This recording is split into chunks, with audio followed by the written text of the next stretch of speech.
Maria Theresa of Austria, the only female ruler of the Habsburg dynasty, is remembered as one of Europe's most powerful monarchs. She reigned over vast territories, faced wars, and reshaped the empire.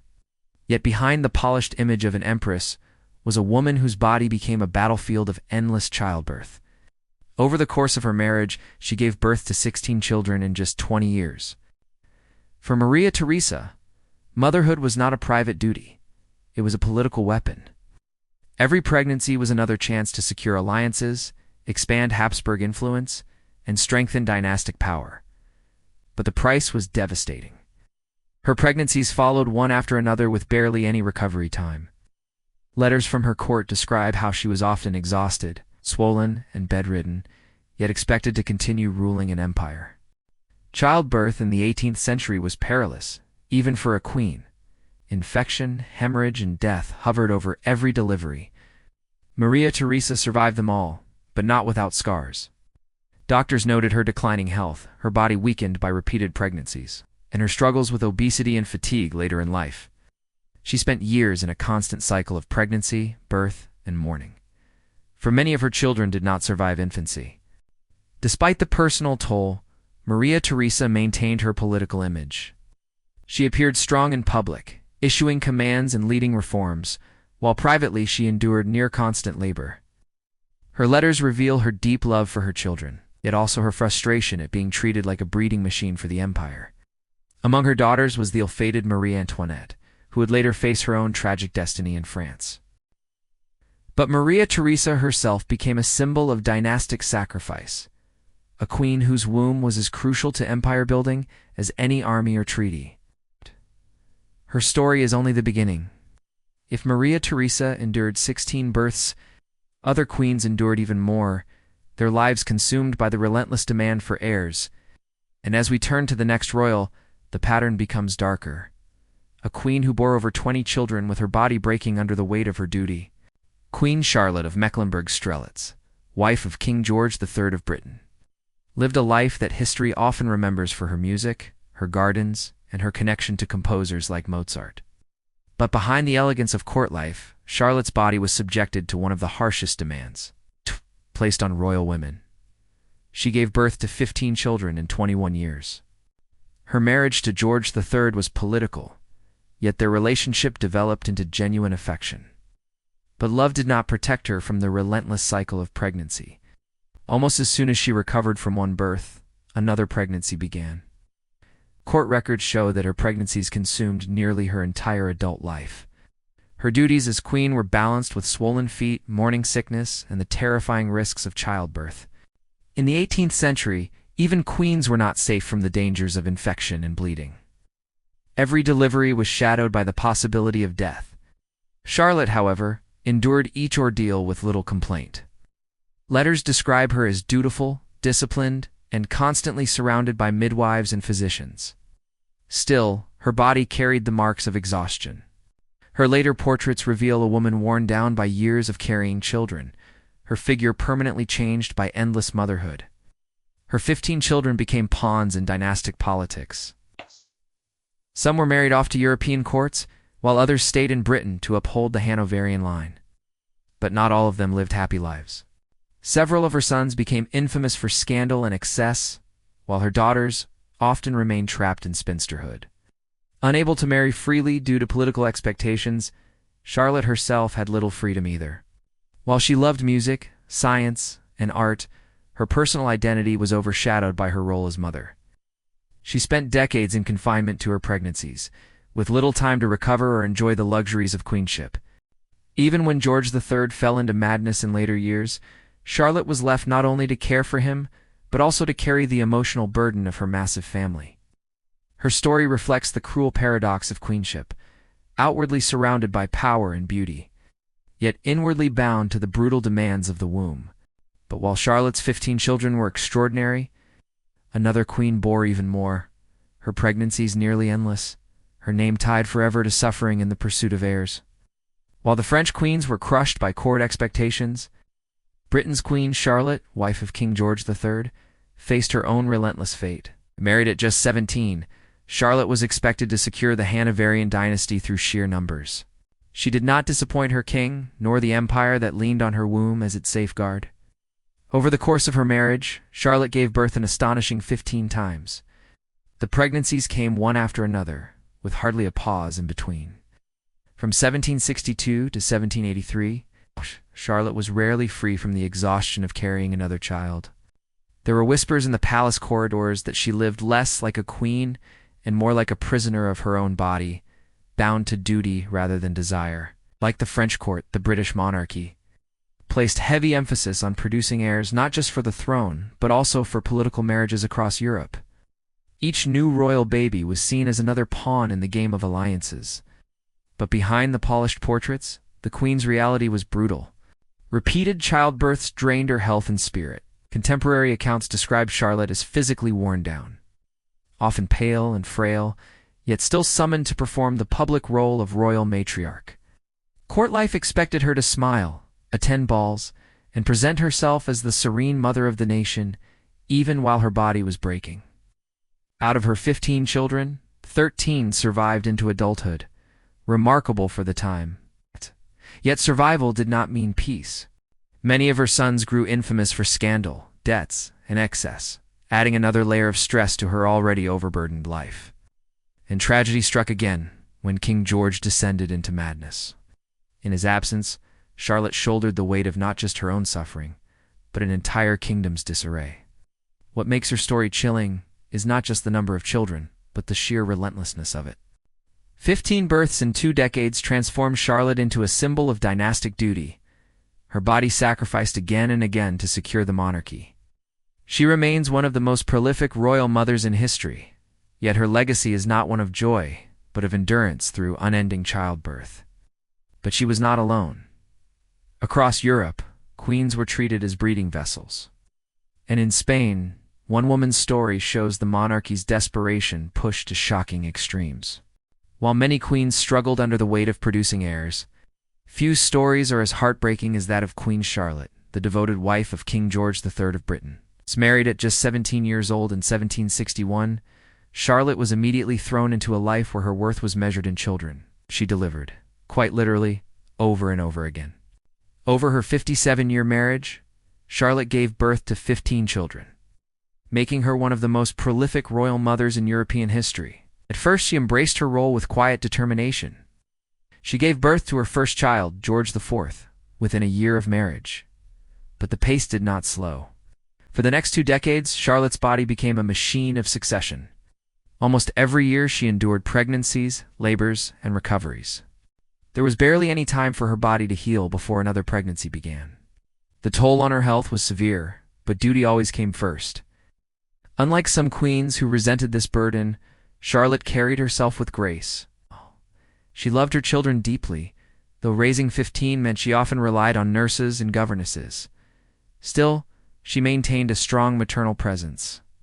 Yet behind the palace walls, exhaustion shadowed her. Continuous pregnancies weakened her body, while the constant expectation of perfection left her no space to simply be a woman. The darkest part of her story came not from her pregnancies, but from what followed. Many of her children were plagued by scandal, debt, and disappointment. Worse still, her beloved husband, King George III, fell into madness later in life. Charlotte, worn down by years of childbearing and public duty, found herself not only as the mother of 15, but also the caretaker of a broken king. Her sacrifices were endless, her body, her energy, her dreams, all consumed by the crown. Even in death, Charlotte was remembered not for her own individuality, but for her role as the mother of kings and queens. Her vast number of descendants spread across European courts, earning her the title Grandmother of Europe long before Queen Victoria held the crown. Yet the truth remains. Behind the grandeur was a woman who spent decades in near constant childbirth. Her life defined not by choice, but by duty. But if Charlotte's story was one of quiet endurance, the next queen's tale reveals something darker. A ruler who nearly died from childbirth itself. It was still forced back into the cycle of pregnancies that destroyed her body.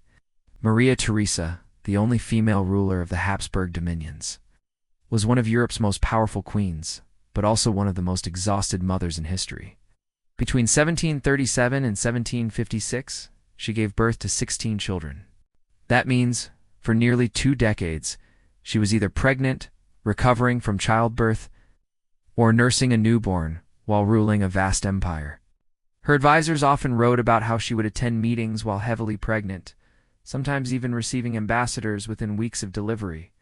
Yet Maria Theresa's constant pregnancies were not simply the result of marital devotion. Her marriage to Francis I, Holy Roman Emperor, was unusually affectionate by royal standards, but every child she bore was also a political tool. Each new son or daughter could be married off to strengthen alliances. Her children included future rulers, dukes, and queens, among them Marie Antoinette, who would later face the guillotine in revolutionary France. But the endless cycle of pregnancies came with severe personal cost. Maria Theresa's health was weakened with every birth, and she suffered multiple miscarriages and stillbirths.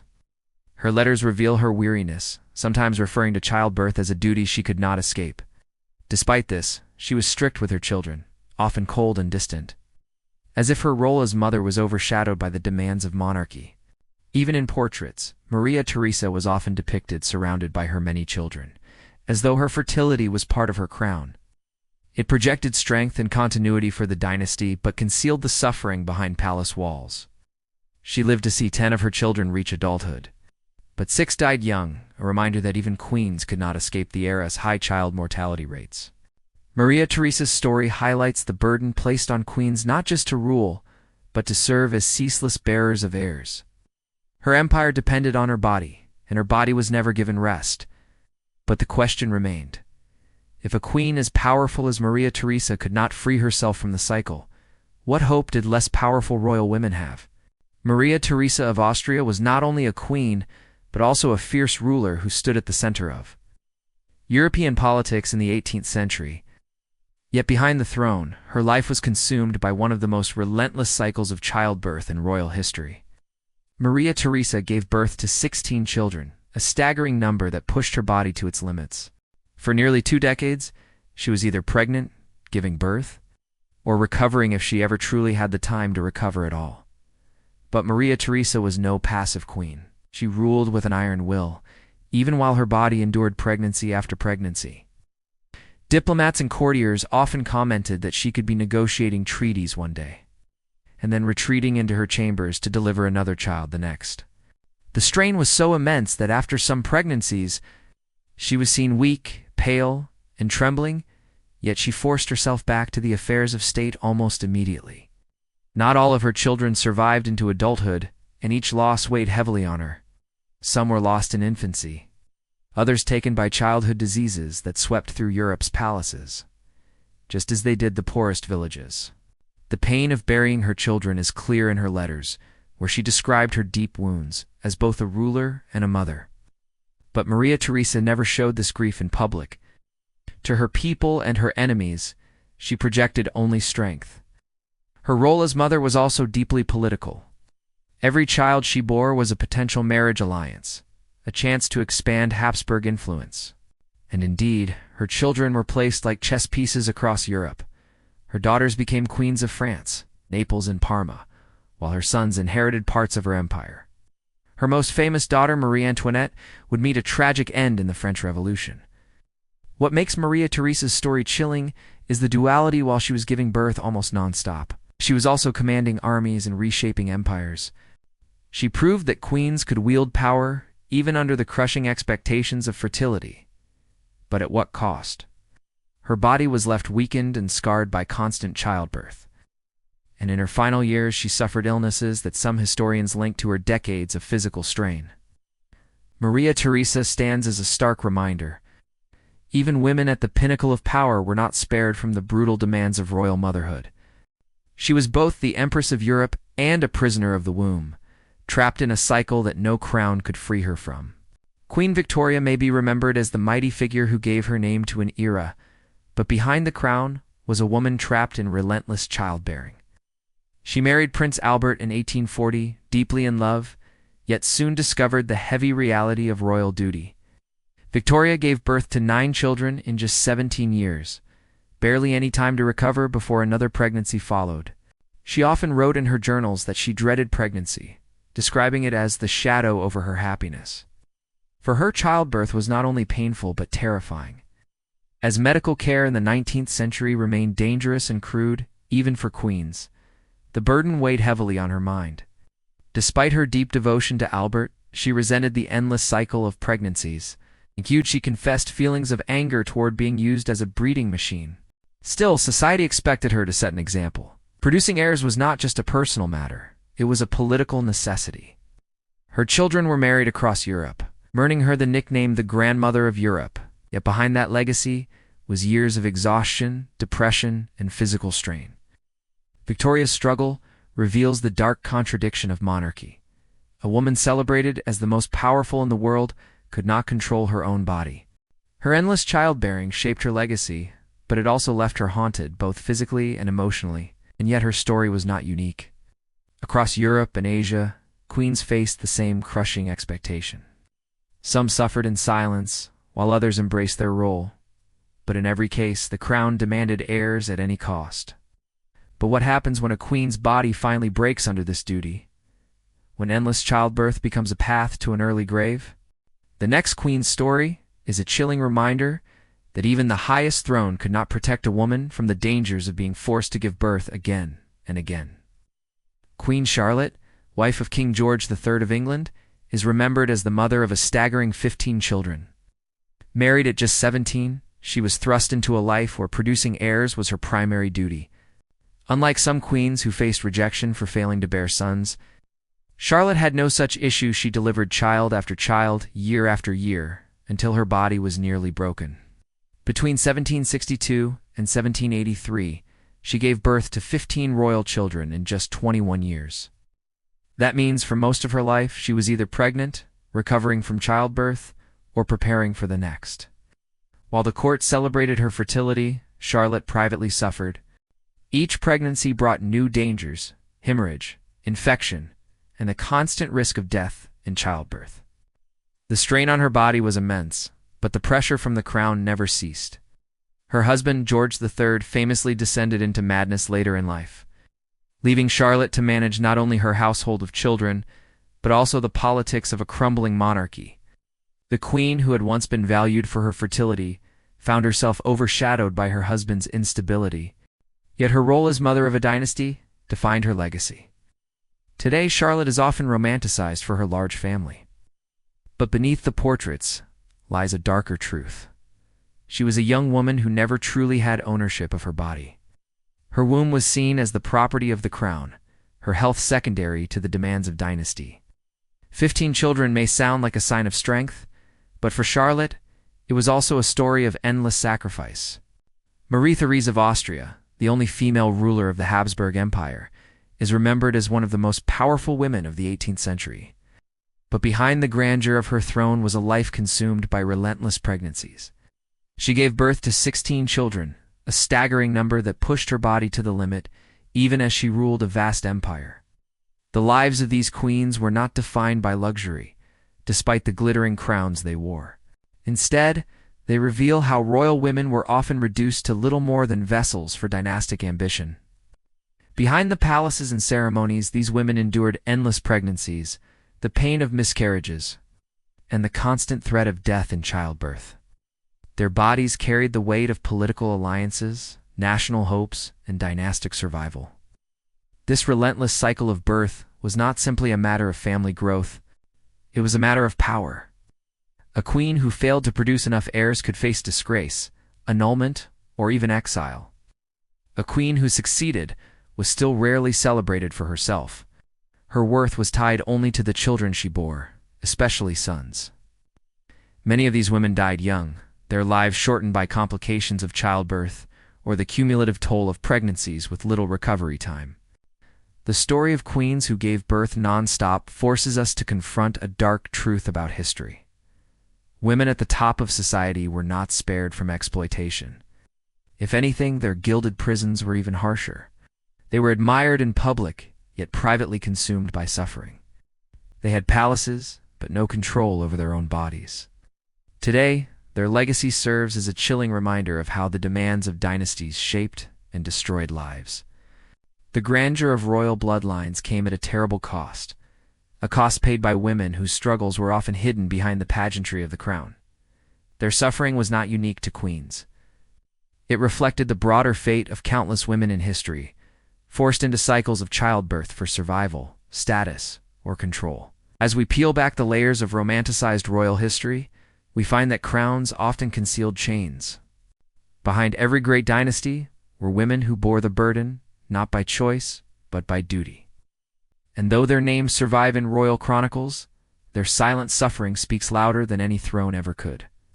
Her first child was born when she was just 19, and for the next 20 years her life became a cycle of pregnancy, birth, and recovery. But unlike many queens who had the luxury of withdrawing from political life, Marie Thérèse ruled actively. She led armies, negotiated with kings, and carried the weight of empire rule while enduring childbirth after childbirth. Each delivery was dangerous, but she had no choice. The dynasty demanded heirs, alliances, and daughters to marry off into European courts. And so she endured pregnant while signing treaties, swollen with child during military crises, and even governing through wars while in confinement. By the time she reached her 40s, her body was worn and her health declined rapidly. Her children were scattered across Europe, marrying into nearly every royal house: France, Spain, Naples, and more. One of them was Marie Antoinette, the ill-fated Queen of France, who met her tragic end during the French Revolution. For Marie Thérèse, her motherhood was less about love and more about strategy. Her womb was the empire's weapon, forging alliances at the cost of her own strength. Meritori's story shows the extreme reality of royal motherhood: power and suffering intertwined. She may have been one of the strongest rulers of her age, but she was also one of the most burdened mothers in history. Her legacy built on a body pushed far beyond its limits.